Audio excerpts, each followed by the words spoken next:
between the ages of 24 and 39 continue to move back home. Reveals young adults are heading back to the nest. If you're watching this from your childhood bedroom, you're not alone.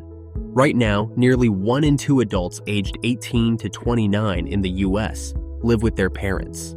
That's the highest rate since the Great Depression. And no, it's not just about laziness or video games. This is more than a living arrangement. It's a signal of an economy under pressure. This is why so many young adults are moving back in with their parents, and what it means for the economy. So, what's causing this rise in multi-generational living? Let's start with the numbers. The US inflation rate peaked at over 9% in mid-2022, the highest in 4 decades. Rent followed suit. Rent has surged. Wages have barely budged.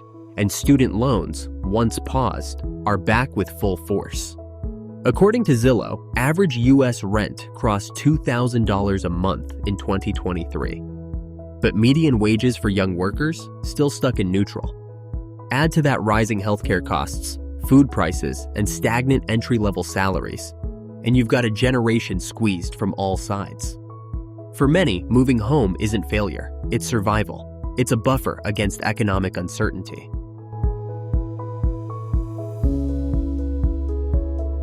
But what does this trend mean for the broader economy?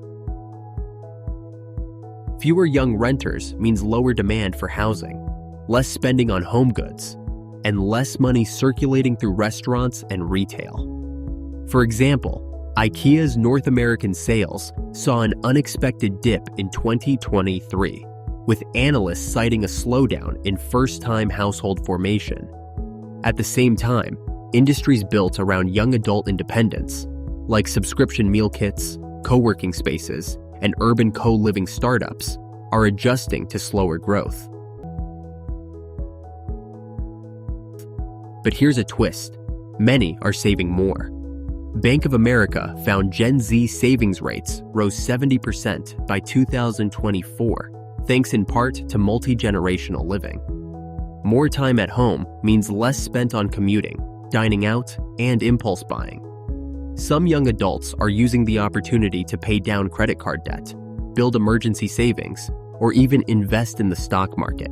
Parents, meanwhile, shoulder extra costs. Some willingly, others more reluctantly.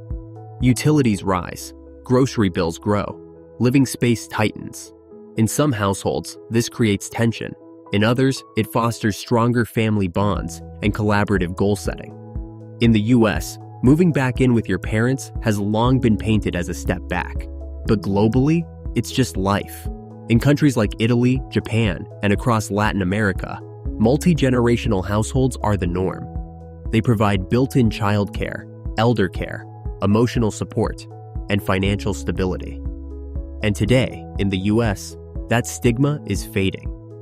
For many, it's now a strategy, a chance to save, regroup, and relaunch. Young adults are also redefining adulthood, less about moving out at 18, more about gaining control over your future. Social media is playing a role too. Platforms like TikTok and YouTube have made it normal, even trendy, for creators to talk openly about living with family, saving aggressively, and opting out of the rat race. So where do we go from here? We're already seeing innovation. Co-living communities designed for extended families. Zoning changes that allow for accessory dwelling units. Policy debates on student loan forgiveness and universal basic income.